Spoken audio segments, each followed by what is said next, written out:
Kanva classes में आपका स्वागत है। आज हम डिस्कस करेंगे रैंक कोरिलेशन। रैंक कोरिलेशन को प्रोफेसर स्पीयरमैन ने दिया था, इसलिए इसको हम स्पीयरमैन्स रैंक कोरिलेशन भी बोलते हैं। जब हमारे पास क्वालिटेटिव डेटा हो, ऐसा डेटा जिसको नंबर्स में एक्सप्रेस करना मुश्किल हो, वहाँ पर रैंक कोरिलेशन इस्तेमाल होता है।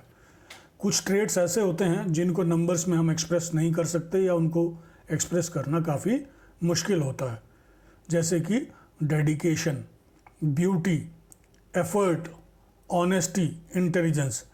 जब हम ऐसे कैरेक्टरिस्टिक्स पर कोरिलेशन स्टडी करें तो वहाँ पर हम रैंक कोरिलेशन का इस्तेमाल करते हैं। ऐसे वेरिएबल जिनको क्वांटिफाई ना किया जा सके, अगर उनका कोरिलेशन हम स्टडी करें तो हम रैंक कोरिलेशन इस्तेमाल करेंगे। और रैंक कोरिलेशन वहाँ इस्तेमाल होता है जब रैंक्स गिवन हो या रैंक्स को हम कैलकुलेट कर सकें, कंप्यूट कर सकें। रैंक कोरिलेशन को हम कैपिटल आर से रिप्रेजेंट करते हैं। अब रैंक कोरिलेशन निकालने में क्या क्या स्टेप्स होते हैं। नंबर 1, सबसे पहले आप रैंक निकालिए। रैंक निकालने के लिए आप इंक्रीजिंग ऑर्डर या डिक्रीजिंग ऑर्डर फॉलो कर सकते हैं, लेकिन इंक्रीजिंग ऑर्डर फॉलो किया तो दोनों केसेस में इंक्रीजिंग ऑर्डर ही फॉलो करेंगे, और डिक्रीजिंग ऑर्डर फॉलो किया तो दोनों केसेस में डिक्रीजिंग ऑर्डर ही फॉलो करेंगे। उसके बाद हमने क्या करना, हमने रैंक निकाल लिए। Rank given by 1, rank given by 2, यानी रैंक 1 और रैंक 2 हमारे पास आ गए। इसके बाद उनका डिफरेंस निकालेंगे हम, उससे हमें डी की वैल्यू मिलेगी। डी कैसे निकलेगा? Difference between rank 1 and rank 2, यानी कि रैंक 1 माइनस रैंक 2, हमारे पास डी की वैल्यू आ जाएगी। डी की वैल्यूज़ हमारे पास जब आ गई तो उसके बाद हम उनका स्क्वायर कर देंगे, तो हमारे पास डी स्क्वायर की वैल्यूज़ आ जाएंगी। डी स्क्वायर की जो वैल्यूज़ आई उनको हम ऐड कर देंगे तो हमारे पास समीशन डी स्क्वायर आ जाएगा। इसके बाद हमने क्या करना है, नंबर ऑफ ऑब्जर्वेशंस काउंट करनी है, इससे हमारे पास एन की वैल्यू आ जाएगी। समीशन डी स्क्वायर और एन की वैल्यू हम फॉर्मूला में पुट करेंगे तो हमारे पास रैंक कोरिलेशन की वैल्यू आ जाएगी। अब देखते हैं कि फॉर्मूला क्या है।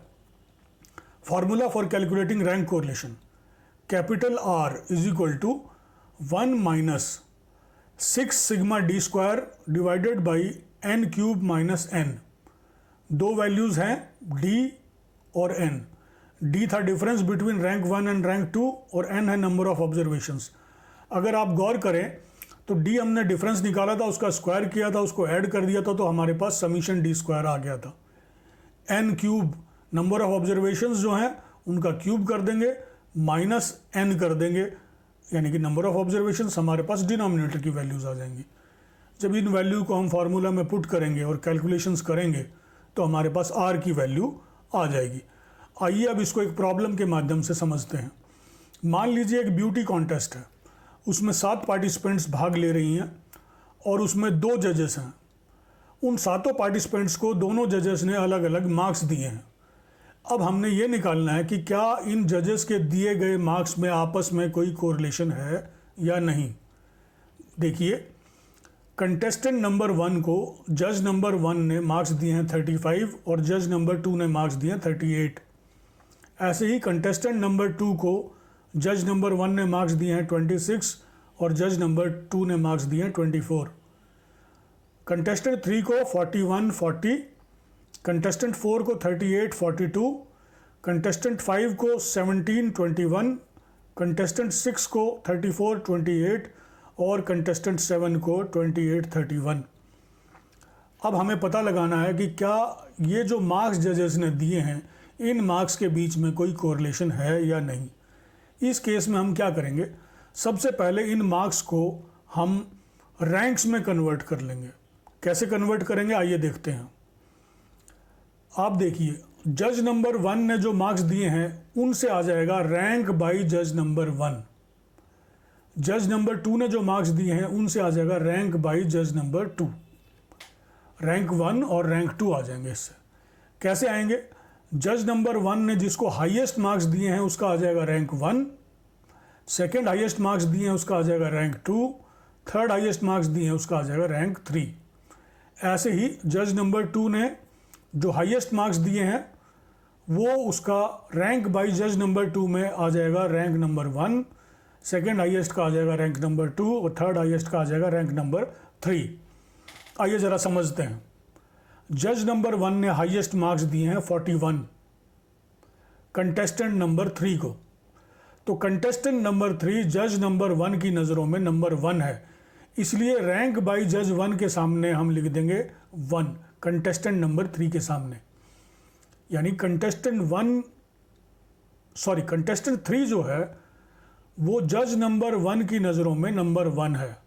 ऐसे ही जज नंबर 1 की नज़रों में नंबर 2 है कंटेस्टेंट नंबर 4 जिसको उसने 38 मार्क्स दिए हैं।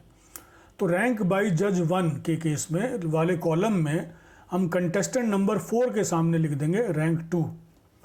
ऐसे ही रैंक 3 रैंक 4 हम निकाल लेंगे। जज 1 ने जिसको हाईएस्ट मार्क्स दिए उसका रैंक 1, जज 1 ने जिसको highest marks second highest marks दिए उसका रैंक 2, थर्ड हाईएस्ट दिए उसका रैंक 3, ये हम लिख लेंगे। ऐसे ही जज नंबर 2 के केस में हम करेंगे। जज नंबर 2 ने सबसे हाईएस्ट मार्क्स दिए हैं 42 कंटेस्टेंट नंबर 4 को। तो रैंक बाय जज 2 के केस में क्या लिखेंगे हम, कंटेस्टेंट नंबर 4 को रैंक 1 दिया है जज नंबर 2 ने, इसलिए वहाँ लिखेंगे हम 1। ऐसे ही कंटेस्टेंट नंबर 3 को 40 मार्क्स के साथ जज नंबर 2 ने दूसरे नंबर पर रखा है, तो हम कंटेस्टेंट नंबर 3 के सामने रैंक बाय जज 2 वाले कॉलम में 2 लिख देंगे। ऐसे ही हम रैंकिंग कर देंगे। जिसको जज 2 ने सबसे ज़्यादा मार्क्स दिए उसका रैंक 1, जिसको सेकंड हाईएस्ट मार्क्स दिए उसका रैंक 2, जिसको थर्ड हाईएस्ट मार्क्स दिए उसका रैंक 3 एंड सो ऑन। इस तरीके से हम सातों कंटेस्टेंट के जज 1 और जज 2 के द्वारा दिए गए मार्क्स नोट कर लेंगे। ये नोट करने के बाद हमारे पास सिर्फ रैंक गिवन बाय जज 1, रैंक गिवन बाय जज 2 की रिक्वायरमेंट रह जाएगी। इसी से हम आगे कैलकुलेशंस करेंगे। आइए देखते हैं कैलकुलेशंस कैसे होंगी। जो हमने रैंक निकाले थे उनकी वैल्यूज़ मैंने लिख ली हैं। रैंक 1 ये रैंक गिवन बाय जज 1, रैंक 2 ये रैंक गिवन बाय जज 2। अब इसके बेसिस पर हम आगे कैलकुलेशंस करेंगे। सबसे पहले हमने निकालना है डी। डी कैसे निकलेगा, रैंक 1 माइनस रैंक 2, यानी कि रैंक 1 माइनस रैंक 2। इन वैल्यूज़ में से ये वैल्यू माइनस कर देंगे हम। तो सबसे पहले है 3 minus 3 0, 6 minus 6 0, 1 minus 2 minus 1, 2 minus 1 1, 7 minus 7 0, 4 minus 5 minus 1, 5 minus 4 1। ये आ गई हमारे पास डी की वैल्यूज़।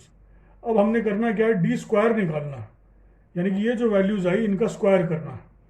0 का स्क्वायर 0, 0 का स्क्वायर 0, माइनस 1 का स्क्वायर 1, 1 का स्क्वायर 1, 0 का स्क्वायर 0, माइनस 1 का स्क्वायर 1 और 1 का स्क्वायर 1। इन वैल्यूज़ को अगर हम ऐड कर दें तो हमारे पास आ जाएगा summation of capital D square which is equal to 4। अब देखिए फॉर्मूला क्या था, R is equal to 1 minus 6 summation D square divided by n cube minus n। R is equal to 1 minus 6 into summation D square, ये आ गई थी value हमारे पास समीशन डी स्क्वायर की, यानी कि 4 divided by n cube. Number of observations कितनी है, 1 2 3 4 5 6 7। हमने शुरू में भी कहा था कि 7 ब्यूटी कंटेस्टेंट हैं, उनके मार्क्स 2 जजेस ने दिए हैं, तो नंबर ऑफ ऑब्जर्वेशंस हो गई 7। हमें यहाँ क्या करना है, 7 cube minus 7, n cube minus n, ये फॉर्मूले में हमने पुट कर दिया।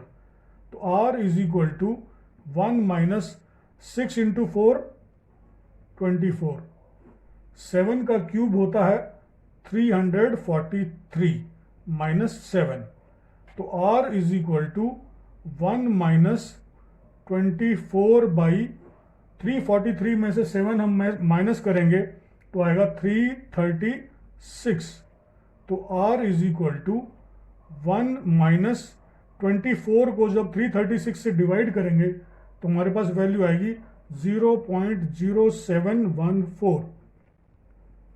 जब 1 में से हम इस वैल्यू को माइनस कर देंगे तो हमारे पास आएगा 0.9286। ये आ गई हमारे पास कोरिलेशन की वैल्यू, रैंक कोरिलेशन की वैल्यू 0.9286। आइए अब समझते हैं इस वैल्यू का। आइए अब समझते हैं ये रैंक कोरिलेशन की जो वैल्यू आई इसका मतलब क्या है। Capital R is equal to 0.9286।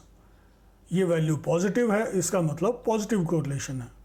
और क्योंकि ये वैल्यू 0.75 से लेकर के 0.99 के बीच में है, इसलिए स्ट्रॉन्ग कोरिलेशन है। तो हम कह सकते हैं कि ये स्ट्रॉन्ग पॉजिटिव कोरिलेशन का केस है। तो आप एग्ज़ाम में अगर ऐसा कुछ आए तो आप इंटरप्रिटेशन में लास्ट में लिख करके आएँ, there is strong positive correlation between the marks given by 2 जजेस। और अगर मार्क्स ना दिए हों और सिर्फ रैंक दिए हों तो आप ये लिख करके आएँ, there is strong positive correlation between the ranks given by 2 जजेस। अगर आपको ये कंसेप्ट समझ में आया हो तो लाइक करें, शेयर करें, कमेंट करें और चैनल को सब्सक्राइब करें। धन्यवाद।